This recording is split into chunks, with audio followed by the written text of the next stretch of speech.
11 a.m. in Los Angeles, and that's where we begin this morning, where California is in a state of crisis. Officials have confirmed 2 people have died in the wildfires, which have engulfed much of Los Angeles. Dozens of residents and firefighters have been injured.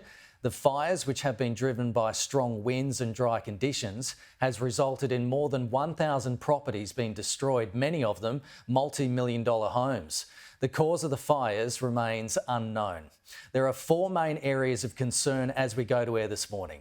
The main fire is in the beachside community of Pacific Palisades, not far from Santa Monica. The second fire is burning northeast of Los Angeles in Eaton Canyon, while other fires have broken out in Hearst and Woodley, pretty much as you can see, surrounding the outskirts of Los Angeles. Authorities say the city is not out of the woods yet. We have over 1,000 personnel assigned, and the cause of the fire is unknown. However, it is under investigation. The National Weather Service has predicted a continued red flag weather event with strong winds and low humidities, placing all residents of Los Angeles County in danger. There has been extraordinary vision emerging from the fire front, including elderly residents being evacuated from a nursing home across a major highway. The Los Angeles Fire Department has issued a plea for off-duty firefighters to assist battling the blazes. Martha Kellner begins our coverage.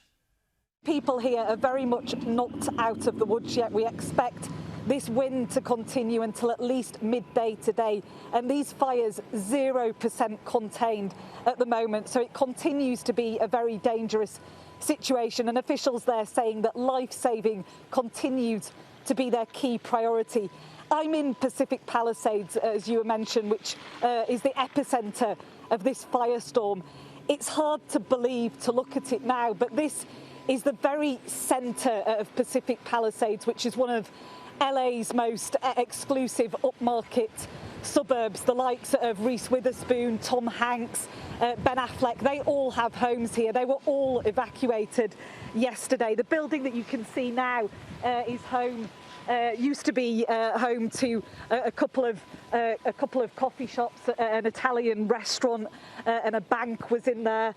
And then if you look just over the other side of the road, in here was a clothes shop, a smoothie bar, a dry cleaners, all of those businesses now gone. And I drove into Pacific Palisades this morning, and these spot fires are still raging. Firefighters are still trying to get them under control, even amid what are reported water shortages. So this continues to be a volatile situation with these fires sparking up all over the place. You can see some of the heavy black acrid smoke in the background from a blaze that's still ongoing just in that structure beyond where we are now.